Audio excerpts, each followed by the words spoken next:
Good afternoon and welcome to a brand spanking new segment, rather obviously titled In Conversation With, a segment specially designed to showcase the backstories of individuals who have made an impact. Now, who can resist an hour of tete-a-tete over a cup of tea on a Saturday afternoon? During this hour, we will delve into a conversation around stories that need to be told of modern day icons. Luminary Learning Solutions crafted this segment so you, our audience, can be inspired truly to thrive. Before we proceed, some house rules. I am Anton Sayalan and I will be your host this afternoon and will take you through an hour of free-flowing discussion. Should you have any questions for our guest, please pop them up in the chat option, or you could WhatsApp them directly to me on +94 7722 666 22. Your questions will be woven into the conversation at the opportune junctures. So get ready, sit back, and enjoy the conversation for the first ever segment in Conversation With. And it is my privilege to introduce our guest, who is the Fairfirst Insurance Limited's Managing Director and CEO. And Fairfirst today enjoys a market leadership position in Sri Lanka, and as part of the global Fairfax Group, it implements international best practices across its operations.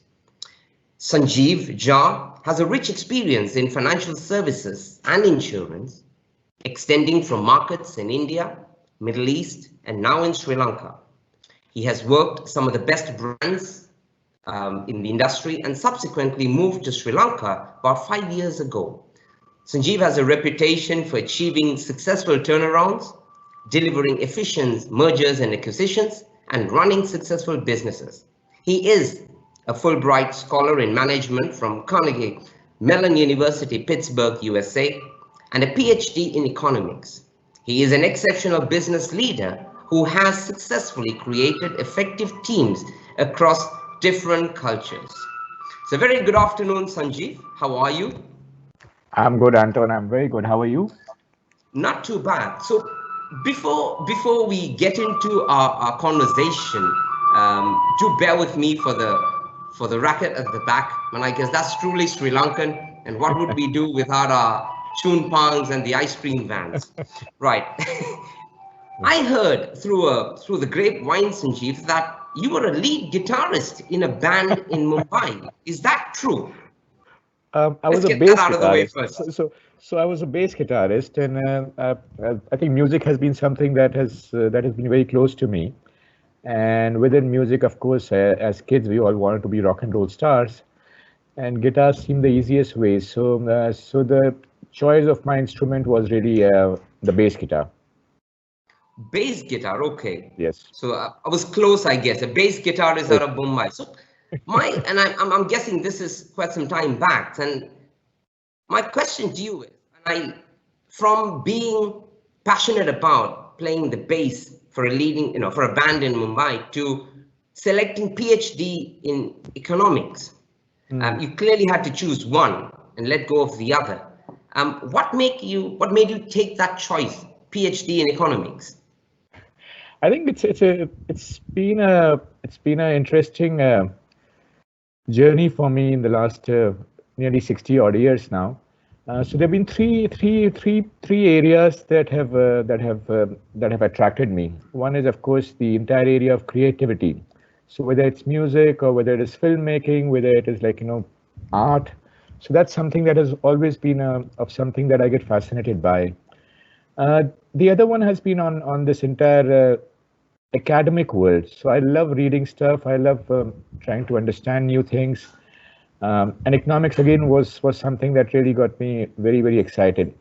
So when I was much younger, I had the dream I had for myself that I would be a fulfilled person if whenever I'm sort of old enough or big enough, I could say that number one, I have I've created a piece of art, whether it's a music or whether it is a movie, whether it's a book. So that's something that really is very exciting to me. That's one of my personal pursuit, and also get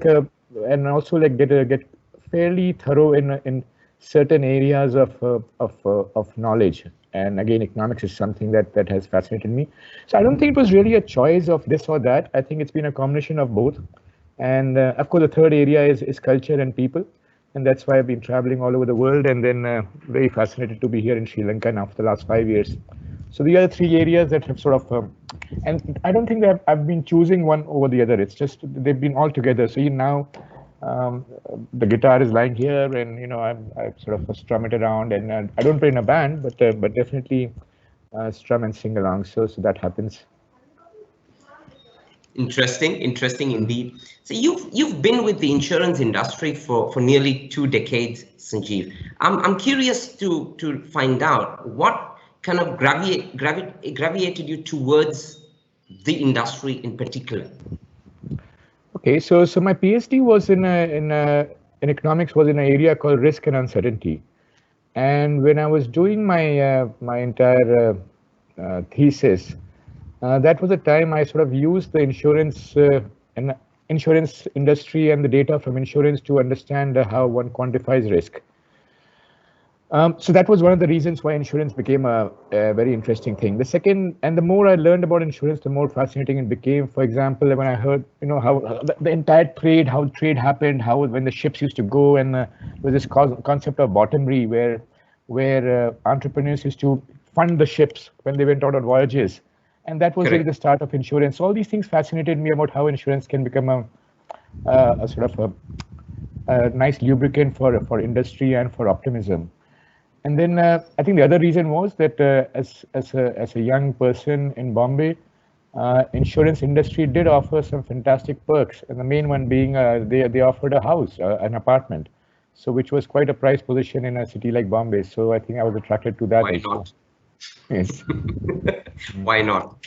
But you, from the history, you seem to have a liking for getting yourself in can I say tough spots and turning them around. Question, I guess, is, was that by design or was that by default?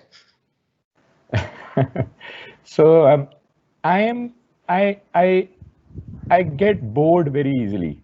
So if there's nothing for me to solve, I tend to get sort of quite bored. So I need something to do, and I think that's the reason why I've sort of by choice I've gravitated towards areas that are slightly more complex and possibly that need solving, and I get very happy doing that. I get quite happy doing that. So.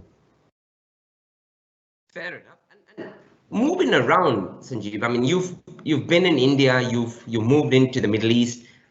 Clearly, you're here, and then obviously all of this involves, to a great extent, change and also adaptability. How do you adapt, and how do you drive that change within the organizations that you walk into? Yeah, Anton, I think again these are like everyone will have their own recipe for how they survive the world. For me, I think it's been grounded on two areas. One is a fairly clear view of who am I, what am I, what is my interest. So I'm quite clear in that what are my motivations, what makes me happy, what doesn't make me happy. And then once I have that routing, I think I start off with a feeling of trust. I believe that every human being has to be trusted, and so that's the starting point, because there is a certain belief I have in myself, so I don't feel myself insecure really in most places, and then that allows me to start with a sense of trust, and it's been fantastic. I think if you start with trust, people reciprocate, they give you trust back. So it's really been quite a fulfilling journey that way. So interesting that you did mention that it is a recipe and everyone has their own recipe. I want you to maybe expand on that a little bit, Sanjeev, in that the 3 countries that you've worked across, it also means, if you really look at it, mergers and acquisitions, now that's a very volatile space. And in the case of Fairfirst or the Fairfax Group, 3 different cultures and organizations are involved in your current role. So I guess from Union Assurance to Alliance to the Fairfirst culture in itself. And generally, for these mergers and transitions to work, there is the trust component agreed. What else would you say is involved in that recipe that you spoke about to make it work? I think whenever a company is going through, a company or a community is going through a change, especially in an area like where you're like a merger or an acquisition, where there is a feeling of there are two possible feelings that happen. One is a feeling that, oh my God, I'm getting sold by my parent to someone else. So there's a feeling of distrust from the current owners, and there's a feeling of anxiety about the new owners. How will they deal with me? I think if managers can address these two, saying that your owners did not sell you because you were bad. The owners sold you because they had certain other interests, So I think once you take away that fear that there's nothing wrong with you, it's just there was a different choice they had to make. It was a strategic choice, and that's the reason why they did it. Sure. And then the second thing, you take away the anxiety, saying that if I'm the new manager, if I'm the new owner, I'm not here to hammer you. The fact that I bought you over means that there is a certain value that has been seen in whatever you have. So it starts with that, again, a very transparent, very open thing. And I think, Anton, the fact is that the biggest concern in a M&A is people fear about the jobs. People fear that they'll get sacked. Now, historically, the corporate world hasn't been very good because there's so many stories one keeps hearing, and even now one keeps reading about companies.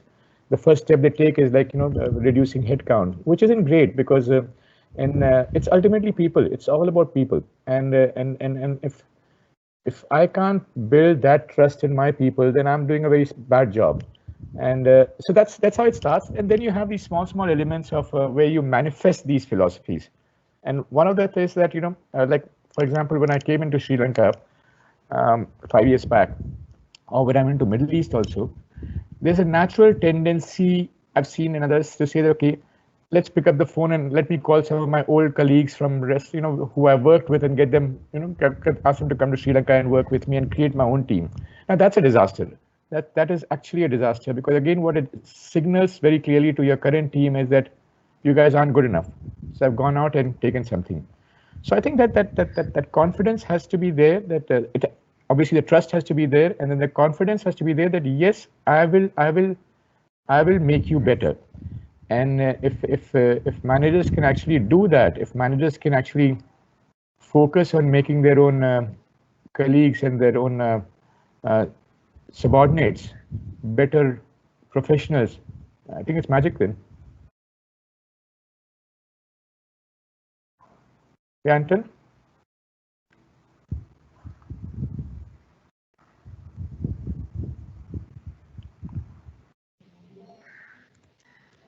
I think we've lost you. Anton, did True. you? Okay. Sorry, I almost lost you there for a quick bit. All right. Thank you for. In general, global practices, you would notice that mergers are not always. It's not always easy. They always have issues. Or in many cases, they don't actually work as expected. Now, in your case, with the odds stacked against you, I guess in number of areas, I would say Fairfirst Insurance is clicking for itself. Now, recently, Fairfirst was recognized as a top insurer to work for across Asia Pacific. Yep.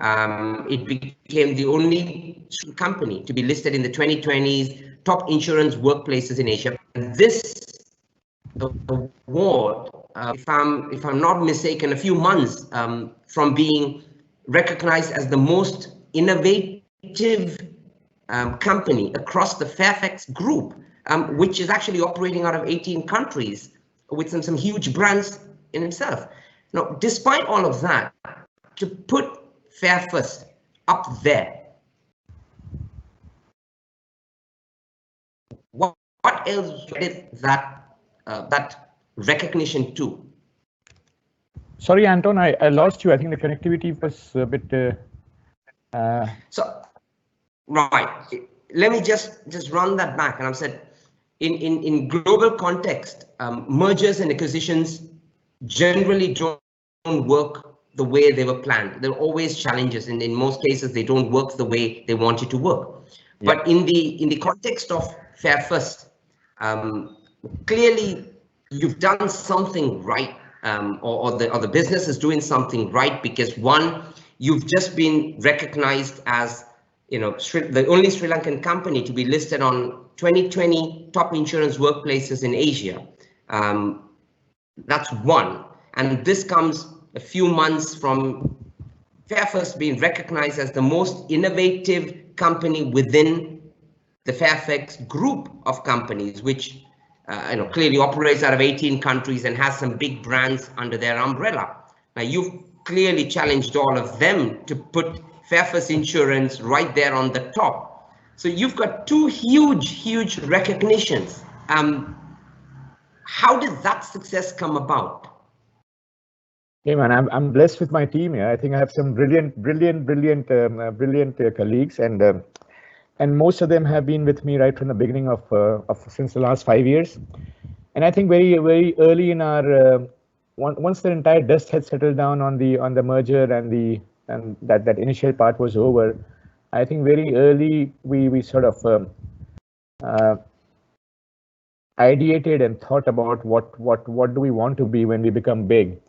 And we all collectively agreed that while we will never be the biggest in the world, because we are in Sri Lanka, and Sri Lanka is a small market compared to, say, a US or something, but there's nothing stopping us to be the best. There's absolutely nothing. Like, we may be a small company, but we can still be the best company that happens. And then we said, okay, what does best really mean? So best obviously means, like, doing great things for the employees, for the colleagues, having a fantastic work culture, which is authentic, which is transparent, which is kind, which has a lot of empathy for each other. So we work very closely on this. It's a very conscious thing that we work day in, day out, and how do we make sure that the work culture is very open, very authentic. And it's taken time. Honestly, it takes time, because you start off with saying that, okay, I'm going to break the walls in the offices. I'm going to break physical walls and make a fully open office so everyone can see into each other's cabin. Now that's a nice idea, but there's a fair amount of resistance that happens, and some people don't like it and they leave, which is fine, which is okay. But the people who stay in, they start appreciating what this culture brings in. So I think that culture, and then the belief saying that we will not, or not the belief, the reality saying that we will not be the biggest. So let's not even go saying that we are the biggest in the world, but we will be the best. And so that's it. Then on innovation, we basically said that it's fine to take risks. There's no problem. Let's encourage risk taking, but take small risks. Let's not bet the entire bank on it. But I'm saying small, both financially and in terms of time and resources. So take a risk that one can assess and see whether it's making sense in, say, 1 month, 2 months, instead of waiting for a 2-year gestation to say, oops, we failed. So we keep trying out different things. Out of 10, we normally give up after about 4 or 5 things, but we fail. 2-3 things work okay, and maybe 1 or 2 work really brilliantly. So that's how it's been. And again, we are encouraging it. It starts off from the leadership team. It's everywhere, and we just keep encouraging this, and we say it's fine. It's absolutely okay to test and fail, but just let's move on. Let's go ahead to the next one. So let's not get bogged down. So I think it's a combination of being very clear what is the culture that we value, what is the things we don't value. So for example, we don't value excessive bureaucracy. We don't value anything that leads to things like gossiping or politicking and stuff like that. We value transparency. So if someone says, okay, will I get sacked tomorrow? We will give a very clear answer, whether yes or no. So I think that's, and again, it goes back to saying how confident are you and your own team in being open about it? Because if there's a logic to the decision making, it just makes it easy. I think every single individual is a very mature adult, and we sometimes make a mistake by assuming that they are children who have to be spoken to in a different tone, and that leads to a lot of distrust that starts happening, because people know that everyone is smart enough, so there's really nothing there. So that's how it's been, and it's been a fantastic journey. And of course, ideas are great, strategy is great, but ultimately it's the execution that matters, and that's why I think my team is absolutely brilliant. I think these guys have done things which, and across the world, many people would have struggled because it's not easy to change how you've been doing things, but they've done it. And I think now, I think all of us are in a much more relaxed because we can see the benefits coming in. So it's been quite good that way. Fair enough. I see quite a number of people have joined in midway. So for those of you who've just joined us in, we are in conversation with Dr. Sanjeev Jha, who's the Managing Director and CEO of Fairfirst Insurance Limited, and are designed to bring inspiration through the backstories of modern day icon. And we are talking to one this afternoon. So Sanjeev, thank you for that input. And I think you've kind of nailed that in terms of trusting your employees and being able to work with them and not to treat them as babies, but to give them that space, to make mistakes and grow.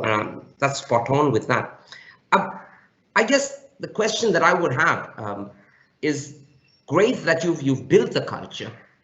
You've clearly made lots of changes. How would you make sure that these changes that are made are actually sustainable, that they would not kind of wither away as it happens in n number of organizations and n number of instances, that the moment you move on, that it doesn't, so no one drops the ball? How do you ensure that those changes and that culture stays on? Yeah, I think there'll be parts of the manifestation of the culture will change. Like, for example, the future generation may have a different look and feel in office, Sure. But I think there are certain values that won't change. I think the value of that we have built this culture around, which is say authenticity, empathy, responsibility, community feeling. I think these are such universal values that no one can really say that I will not be authentic. You can't do that. So I think that's been our focus really. It's not what clothes we wear. But it's why we wear those things. It's really that, and that's been my emphasis so far in the last 5 years. Not really looking at the trappings of how does it translate, but saying that, okay, if it's a communication also, if it's an advertisement, just saying that, okay, is this a real advertisement? Are we using real Sri Lankan people, for example, in our ads, or are we getting these blondes and these people who are from some other part of the world? So I think that's the level of authenticity that we are trying to do, and that's where we keep our focus on. Interesting, because we've just heard your perspective, your thoughts, and then also we touched on a little bit about your passion, but I want to sort of dive into the topic of passion. Interesting that you've written a couple of books, and for those of you who do not, who are not aware of this little secret of Sanjeev, other than the bassist with the popular band in Mumbai, he has written a number of books. I am particularly interested in the one about when my priest prostitute met a pickle seller, and I learned how to sell and succeed like love. I know it's available on Amazon. It is quite popular, but tell us, how did this come about, Sanjeev? Which part of Sanjeev is the writing bit, and what's the story with this book? Yeah, this was the angry phase of my life when I was sort of fighting with my boss that time because of certain egos that I had, and yeah, it was a fairly emotional time, and that it led to a situation where finally I just said I'm leaving this company, and I just walked away. And I came home, and I told my wife, said, let's go for a coffee. So she was surprised, why am I here? But she said, okay, let's go for a coffee. And then said, I've just resigned from my job. She said, my God, how will we pay our home loans now? So we were on mortgage and all that. So anyway, so it was at that time, and where I had become quite emotionally upset with my boss, who was the CEO, and I was like the number 2 there. And that got me really thinking about, what sort of people are there, and how do different people really, and the different and our difference of opinion again was on the basic values of being transparent, being authentic, being those basic things that are close to me. Sure. And so that was the reason. So I was forced to, I was like sitting at home for 3 months, and that was a time when all these thoughts were going in, and that was the time I sort of penned this this book, and sent it across to a publisher, and was delighted that he said, yeah, I'm going to publish it. I said, great, very good. Wow. So I think, yes. So again, like I said earlier, Anton, there's a part of me that wants to do creative things.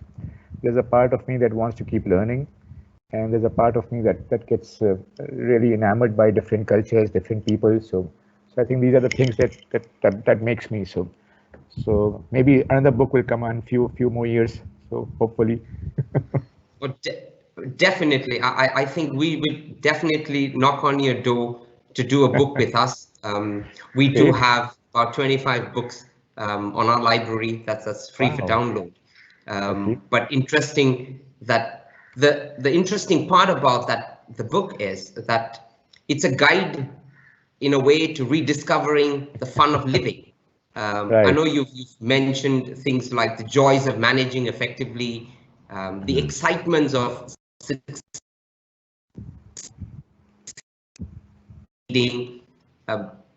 the way your perspectives in that book are very, very different. It's clearly you've seen a lot in life, and you've gone from, like I said, music to risk to this industry to writing books in between to sort of showcase your learnings. How, may I ask, changed you as an individual when it comes to looking at life in general, based on your experience? Has it changed you a lot, or has it solidified, can I say, the way you look at life? Sorry, Anton, I missed that initial part of your question. How has what changed me? Sorry, Sanjeev, your experience over the last 20 plus years, and yeah, you're a man of passion, and we've seen you go from music to risk to where you are today. In between, we've seen you pen down your lessons learned in the form of a book that again continues to impart knowledge to the rest of us, lessons learned. How has all of that experience changed you as an individual? Has it changed you, or has all of that experience kind of solidified the way you've always looked at life?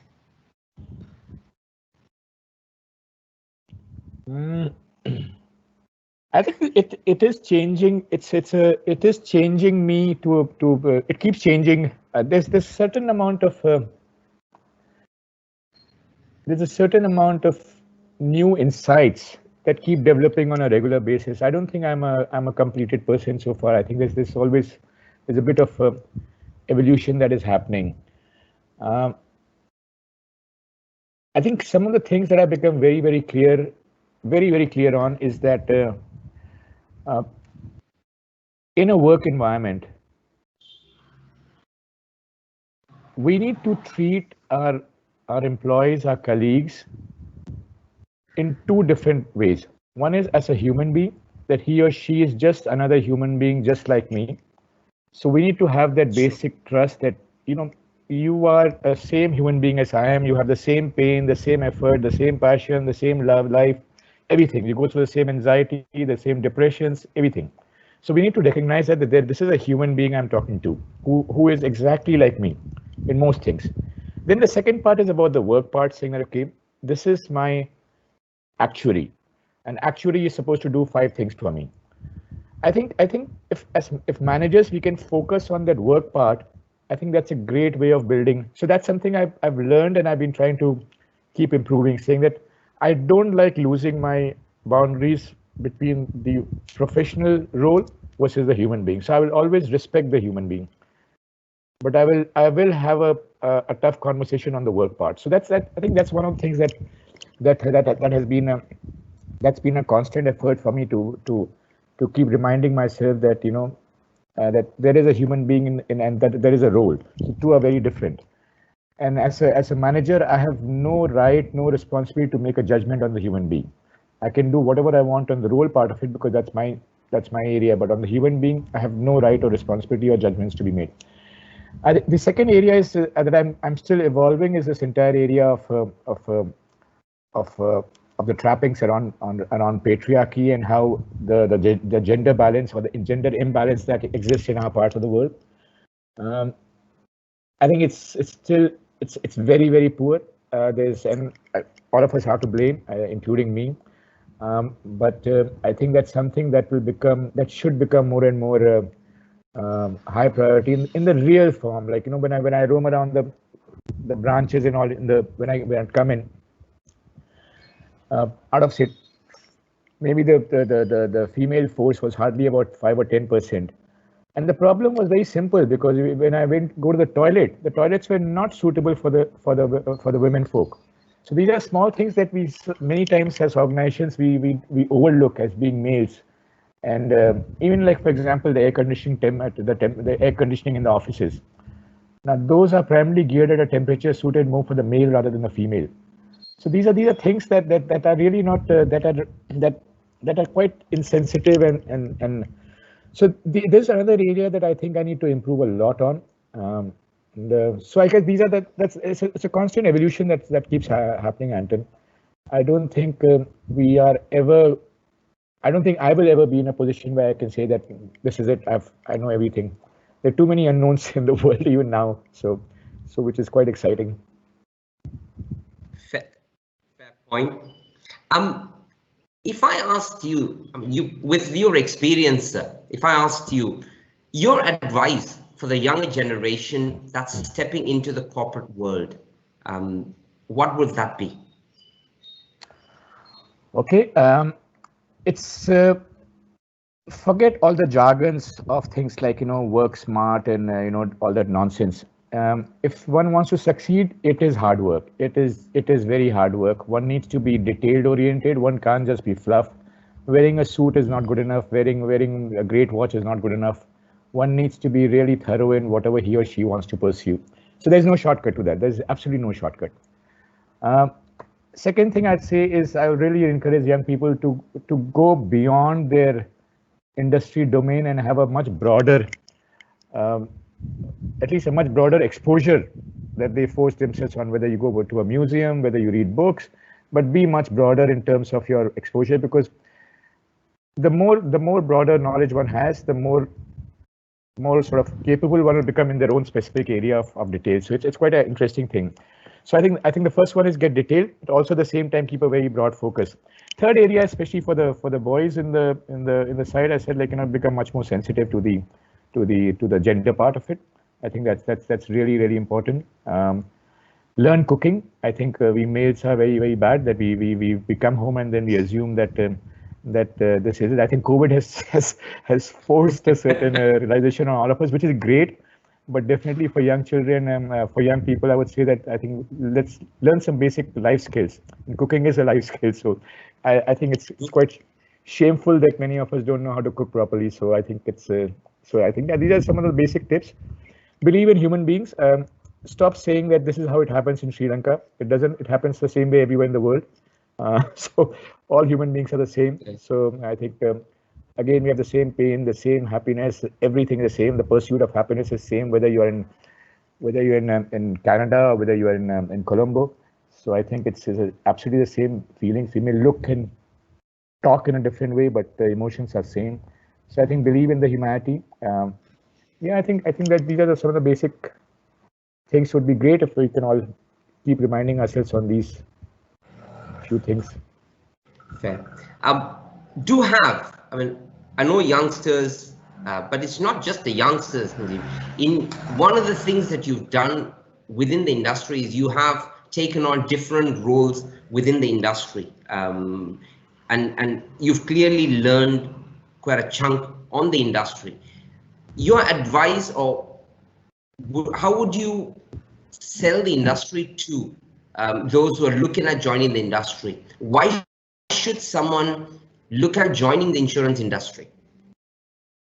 Well, it's a fascinating field. Like, you know, At one level, for example, you're trying to insure a ship that is coming from India carrying oil to Sri Lanka, and that ship, has a fire and people get injured and there's a leakage. Insurance company has to step in. Now, if insurance company could not make those claim payable, then the entire trade would stop. So I think I think that's the relation one has to have about insurance. That it's a very so, and it's a fascinating line. Like one day you're talking to a ship owner, the other day you're talking to a tea planter, the third day you're talking to a hospital. So the scope is just immense. So it's a great line. It's a big industry. The good thing is that if you work in an insurance industry in Sri Lanka, that is a great qualification to work in Canada, which may not happen in many other, but definitely in insurance it happens. You can take the skill set from here to any part of the world. So that's great. I think so. You are truly a globally mobile professional that way. So I think these two are the good reasons for them, and it pays well, I think. Fair enough. Right, just a quick reminder for those who are joining us. We are in conversation with Dr. Sanjeev Jha, who's the Managing Director and CEO of Fairfirst Insurance Limited, in a conversation designed to bring inspiration through the backstories of modern day icons. 20+ years in the industry, you've seen it all. You've been here for 5 years, you've seen mergers, acquisitions, you've seen the success stories, you've built cultures, and I am aware of some of the things that happen within the Fairfirst world, which I know you don't talk about it, no one talks about it, but there's a lot of positive things that take place even during COVID that are generated by the people and not by the management. And all of that obviously comes in as a result of the culture being right. So you've said this, and question now, I guess, is what's next for Dr. Sanjeev Jha? Where to from here? I want to learn farming now. I want to grow orchids. Honestly, for the last 1 week, I've been trying to read stuff on growing plants and stuff like that. So I'm quite excited by what is happening in Sri Lanka. The entire encouragement that the government seems to be giving on agriculture, on home gardens. Again, I think it's great. I think it's like cooking. So I really want to get there. I've been very, very lucky, Anton, because wherever I worked and the people I worked for have all become great leaders in their own way. So I think one of the biggest thing for me would be that when I look back to Sri Lanka after say like 5-10 years, whenever, and I see my colleagues who are young managers now heading companies or heading insurance, that will be a very, very fulfilling thing. So that's I think that's where it is. Otherwise, honestly, like as you said, in terms of career and all the thing, I think it's been a great journey, and I love what I've done in the Middle East. I love what I'm doing here. So it's been very, very fulfilling that way. What's your greatest takeaway from so far, the 5 years of being in this country, Sanjeev? You guys are blessed, man. You guys live in such a beautiful country. My God, I've traveled around the island now many times over, and each time I get stunned. You guys have a fantastic aesthetic sense. So whether it is a small village or whether it is Colombo, I think the general aesthetic sense of a Sri Lankan is much more evolved than many parts of the neighborhood. So that's really good. So there's obviously something good that intrinsically you guys have. So which is nice. I think it's a very polite, and all of you are generally very polite, and great food. We can't play cricket, but that's a problem. But otherwise, it's all good here. Okay, I'm not getting into that conversation. That's for another day. But truly, Sanjeev, it has been a great learning for us, for me personally, to listen to your stories and your perspectives, and then how you apply them and how you approach them. And I think you are right. Those working for you, under you, are blessed, or those associating with you are blessed to learn from such a leader. So thank you very, very much for carving out that moment in time from your, I know you've got a very, very busy schedule, even on a Saturday. So thank you very much. I can honestly say that this hour has been a thrilling one indeed. What a story, and certainly an amazing take in the form of inspiration. And to our audience, now that we've come to the end, thank you for staying tuned, and I hope you enjoyed this segment and have a lot of takeaway as much as we do. We have another interesting personality lined up for the segment next week. Do watch our social media spaces for the links to join in. If you have missed a part of this conversation, it will be up on our LinkedIn channel. Do visit, do subscribe to the YouTube channel, hit the notification button and stay updated, and remember to share. A quick shout out to our technology partners who've been with us right through all our series, and we are on the 3rd season of Reset and Go. H1 and their team, Samath and his team, who've been a great support to us, going strong with our 3rd season. With this, I bid you a wonderful rest of the day. Stay safe, stay productive.